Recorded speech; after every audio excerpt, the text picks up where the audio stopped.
Hello friend, अगर आपके पास Morpho की डिवाइस है तो आज की इस वीडियो में जाने क्या अंतर होता है L0 device versus L1 device में। आपको मालूम है मोरफो कई सारे पुराने कंपनी E1 अब डिसकंटिन्यू है, उसे आप इस्तेमाल नहीं कर, कई लोग का E2 काम नहीं कर रहा है। जो कि मेरे पास ये मोरफो डिवाइस है, ये E2 डिवाइस है। मैंने भी कई दिनों तक इसे छोड़ दिया, मुझे लगा अभी एक वर्क नहीं करेगी, मैं इसका RD किया हूँ। E2 डिवाइस है मेरे पास और ये अभी भी वर्क कर रहा है। मैं अगर इसे लगा कर दिखाऊं अपने मोबाइल में तो यहाँ पे फार्म वर्क जो होता है रेडी टू यूज लगाने पे जो डिवाइस रेडी टू यूज और मैं स्कैन करता हूँ तो यहाँ पे लाइट भी ब्लिंक होती है। अगर मैं फिंगर रखूँ तो यहाँ फिंगर भी कैप्चर होता है और मेरा यहाँ ट्रांजैक्शन भी सक्सेस यहाँ पर होता है। अब जब पहले से ये एग्जिस्ट करती E1, E2, E3 फिर L1 डिवाइस को क्यों लॉन्च किया, चलिए उस चीज को हम समझते हैं। सबसे पहले बात E1 डिवाइस जो वो कंप्लीटली डिसकंटिन्यू है। E2 अभी चल रही है लेकिन इसी भी नोटिफिकेशन जारी किया, ये भी डिसकंटिन्यू कर दिया जाएगा। लेकिन अगर आपके पास है तो आप रिस्क ले सकते हो, जैसे मैंने लिया और मेरा ये डिवाइस अभी भी वर्क कर रहा है। E3 डिवाइस कुछ दिन तक चलेगा लेकिन इसकी जो L1 डिवाइस है वो सबसे इंपॉर्टेंट। चलिए हम जानते हैं L0 L1 डिवाइस क्या डिफरेंस होता है। तो सबसे पहले आप जान लीजिए कि L0 में कौन डिवाइस है। L0 में E1 आता है, E2 और E3 तीनों आता है और L1 में एक ही डिवाइस है जिसके पीछे आपको RDL L1 दिख जाएगा। आपको आपके डिवाइस के पीछे सीरियल नंबर जैसा आपको डिस्प्ले पे दिख रहा होगा। तो सबसे पहले यहाँ पे हम बात करें सिक्योरिटी लेवल की। The biometric data capture from the device is encrypted on the host machine. L1 device जो L0 डिवाइस उसके लिए यहाँ पे ये चीज कहा जा रहा है लो सिक्योरिटी के साथ, लेकिन L1 डिवाइस ये the biometric data capture from the device is encrypted. ये डिवाइस के अंदर इनक्रिप्ट होगा, यानी कि पहले जो ये E1, E2, E3 में जो सिस्टम था कि इनक्रिप्ट एप्लीकेशन में होता, तो अभी जो RDL L1 है इसके अंदर इनक्रिप्ट होगा, फिर उससे डाटा जाएगा एप्लीकेशन ऊपर आप जो थर्ड पार्टी ऐप यूज करो उस पर काम करेगा, यानी फिंगरप्रिंट जो यूज करे कंप्यूटर मोबाइल में उस पे करेगा।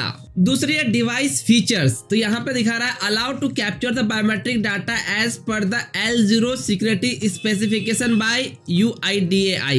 बट इसी जगह आपका L1 डिवाइस दिखा रहा है allow to capture and encrypted biometric data as per the L1 security specification by UIDAI, यानी कि कैप्चर के साथ साथ इनक्रिप्ट करेगा, यानी कि इसको कोडिंग में बदल देगा, कोई रीड ना कर सके, कोई सिक्योरिटी ब्रीच ना कर सके, कोई इसकी डेटा को ले ना सके, वो इसी डिवाइस के अंदर ही हो जाएगा वो चीज। उसके बाद जो RD सर्विस, तो यहाँ पे नॉर्मली है कि RD सर्विस स्टेटस दिखेगा, RD सर्विस इन्फो दिखेगा और कैप्चर, ये तीनों चीज दोनों में सेम रहेगा, कोई डिफरेंस नहीं है। यहाँ पे डिवाइस मॉडल सर्टिफाइड जो है वो पुराना MSOE, MSOE2, MSOE3 साथ MFS जो कि मंथन 100 भी यहाँ दिखा रहा है, साथ साथ राइट साइड में MSO 1300 E3 एंड MFS 110 ये L1 डिवाइस में आपको दिखे। इसके साथ व्हाइट लिस्टिंग तो करना ही होगा, इसका रिक्वायर दोनों में, उसका डिवाइस रजिस्ट्रेशन दोनों के लिए रिक्वायर जो सारा चार्ज लगते हैं, उसके RD सर्विस रेनुअल दोनों के लिए रिक्वायर है और सपोर्ट प्लेटफॉर्म विंडोज एंड्रॉइड और पोस्ट मशीन में सपोर्ट करता है हमारा ये E3।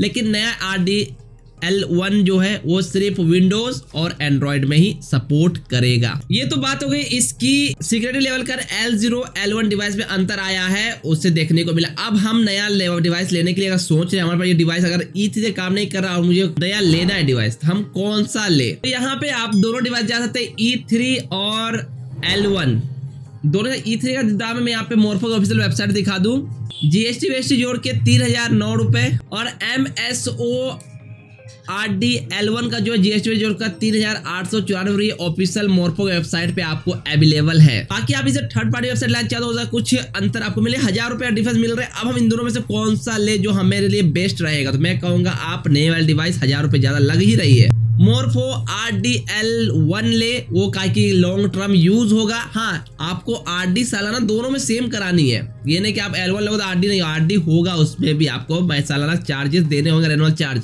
लेकिन बेस्ट ये लॉन्ग टर्म यूज करने कोई दिक्कत ना आए तो आप RDL1 डिवाइस को ही मोरफो का परचेस करें।